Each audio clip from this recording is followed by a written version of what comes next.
منبر کے پہ کھڑا ہوں، خدا کی قسم شیعہ قوم کی کوئی ٹیک نہیں لیتا۔ میرے اہل سنت بھائی، تیرے ذہن میں سوال ہے تو اٹھ مجمع سے، میں پہلے تجھے 2 ہاتھوں سے سلام کروں گا کہ تو نے شبیر کے ذاکر کو اس قابل سمجھا کہ تو نے محبت میں مجھ سے سوال کیا، میں جواب دوں گا، پھر بیٹھ، پھر مطمئن نہ ہو، پھر پوچھ، لیکن حق تک آج پہنچ کے جانا۔ یار یہ کوئی انصاف ہے؟ 7 محرم کو کالے کپڑے پہن کے، 8 کو دیگے بانٹ کے، 10 کو سبیلے لگا کے تو کہہ دے کہ میں حسین والا؟ حسین تیری دیگوں کا محتاج نہیں، نہ بانٹ دے گے، نہ پانی پلا، نہ فیشن سمجھ کے کالے کپڑے پہن کے مجلس میں۔ حسین کا ساتھ دینا ہے تو نظریے کا دے، ورنہ کھوکھلے نعروں کی حسین کو ضرورت نہیں۔ ساتھ دینا ہے تو حسین کی فکر کا ساتھ دے، حسین کے نظریے کا ساتھ دے، پھر پتہ چلے گا کہ تو حسین سے محبت کرتا ہے۔ لیکن اتنا مجمع سارے مجھ سے محترم، میں منبر پہ کھڑا ہو کے کہہ رہا ہوں، مذہب شیعہ کا سب سے چھوٹا ترجمان ہونے کی حیثیت سے شیعہ قوم کے ماتمیوں کے پاؤں کے نیچے، جوتی کے لگا نیچے گرد کا ذرہ میرے سر سے افضل۔ اتنی عزت و انکساری کے ساتھ میں منبر حسین سے کہہ رہا ہوں، کوئی بندہ مذہب اہل بیت کی ٹیک لیے بغیر اپنے مذہب کی 4 دیواری کے اندر رہ کے مجھے یزید کی حکومت غلط ثابت کر کے دکھائے،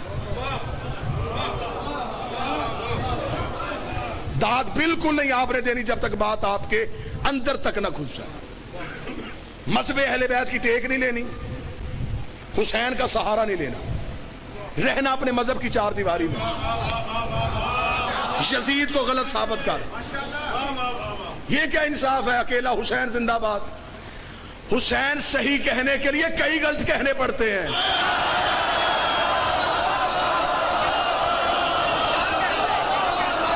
بس یا حسین، صرف یا حسین، کیوں؟ حسین صحیح کہنا پھر کھل کے کہے، رہ اپنے مذہب کی 4 دیواری میں، کر یزید کی حکومت کو غلط ثابت۔ کیسے کرے گا؟ ہم ہیں امامت والے، ہمیں پیچھے کر دیں، ہمیں چھیڑنا۔ آپ خلافت کو تسلیم کرتے ہیں، میں آپ کا احترام کرتا ہوں، لیکن میں محبت کی فضا میں سوال پوچھنے کا حق رکھتا ہوں۔ آپ کے ہاں نبی کے بعد پہلا خلیفہ کیسے بنا تھا؟ اجماع امت سے۔ سن لینا، سن لینا، اجماع امت اکٹھی ہوئی سقیفہ کے میدان میں۔ خلافت والوں کے ہاں یہ نظریہ ہے کہ رسول کسی کا اعلان کر کے نہیں گئے تھے، امت کو اپنا اگلا خلیفہ چننا تھا، امت کا حق تھا۔ جمہوریت ہوئی، ووٹیں دی گئی، اور ان ووٹوں کے ذریعے توجہ کے ساتھ، لفظ کا لہو نہ ہو، سطر کا قتل نہ ہو، ان لوگوں نے ووٹوں کے ساتھ امت نے اکٹھی ہو گئے نبی کا خلیفہ چن لیا، مان گئے، ٹھیک ہے، ہم آپ کی عزت کرتے ہیں، یہ آپ کا نظریہ ہے، آپ کو مبارک۔ آپ نے پہلا خلیفہ بنایا ووٹوں سے، جب دوسری خلافت آئی پھر ووٹیں کیوں نہیں تھی؟ پھر آپ نے طریقہ بدل دیا، پھر پہلے نے دوسرے کو نامزد کیا۔ اگر ووٹوں والا خلیفہ ٹھیک تھا تو پھر نامزد کیوں کیا گیا؟ اگر دوسرا خلیفہ نامزد ہو گیا تھا، پھر تیسری دفعہ پھر رسول بدلا، پھر 6 بندوں کی کمیٹی بنی، اس نے پھر نبی کا خلیفہ چنا۔ یعنی کہ خلافت میں ہر دور میں اصول بدلے، 3 اصول خلافت نے اپنائے۔ یہ میرا علم عباس پہ ہاتھ ہے، یزید کے پاس یہ 3 اصول تھے۔ ہاں، اگر نبی کا خلیفہ ووٹوں والا ٹھیک ہوتا ہے تو یزید کے پاس ووٹیں تھی، اس نے مدینے کے لوگوں سے تو ووٹ نہیں لیا، اس نے دنیا کے 3 حصوں سے ووٹ لے لیا تھا۔ اگر مدینے کے لوگوں کا بنایا خلیفہ ٹھیک ہو سکتا ہے تو پھر جو 3 حصے دنیا کی ووٹوں سے بناؤ وہ ٹھیک کیوں نہیں ہو سکتا؟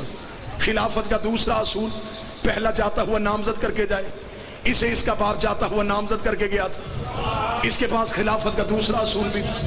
خلافت کا تیسرا اصول 6 بندوں کی کمیٹی. یہ 6 بندوں تک تو ملعون رکا ہی نہیں. اس نے 18,000 مفتیوں سے اپنی حکومت کے حق میں شرعی فتویٰ لے لیا تھا. کہاں 6 بندے, کہاں 18,000 فتوے.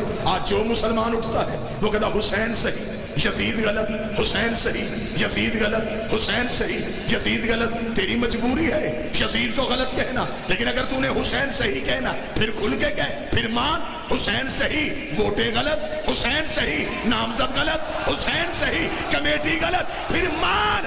غدیر صحیح, سقیفہ غلط.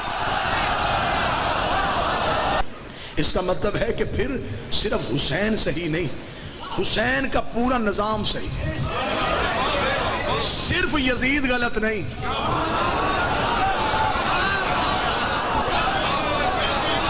جس نظام کے تحت یزید خلیفہ بن رہا تھا. ایک جملہ پڑھے لکھے نوجوانوں کو سمجھانے کے لیے کہہ دوں, یزید آزاد امیدوار نہیں تھا, پارٹی کے ٹکٹ پہ تھا.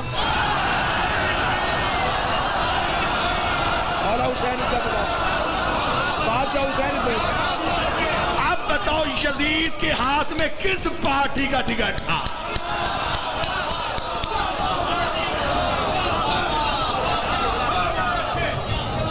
کیوں چنا گیا اسے مسلمانوں کا خلیفہ؟ اگر اسلام پہلی منزل پہ حق پہ کھڑا رہتا, پھر آج اسلام کو ظالم بادشاہوں کی محتاجی نہ ہوتی. آج بندے مسلمان کیوں نہیں ہو رہے؟ وجہ پڑھو. وہ تمہاری تاریخ پڑھتے ہیں, وہ قرآن نہیں پڑھتے, وہ تمہاری ہسٹری پڑھتے ہیں, وہ بادشاہوں کی تلواریں دیکھتے ہیں, وہ کھوپڑیوں کے مینار دیکھتے ہیں, وہ خون کی دیواریں دیکھتے ہیں, وہ بادشاہوں کی لشکر کشی دیکھتے ہیں. وہ کہتے ہیں یہ تو بڑا ظالم مذہب ہے, یہاں تو گردنیں کاٹی جا رہی ہیں. کیونکہ بادشاہوں نے علاقے فتح کرنے کا چکر میں اسلام کا نام استعمال کیا. فتح کرنے تھے علاقے. اتنا غلط میری قوم کو گائیڈ کیا گیا. سلطان محمود غزنوی اسلام کا ہیرو, کیا کیا جی؟ سومنات کا بت توڑا, رکھ سر پہ قرآن, اس بت کے اندر سونا تھا.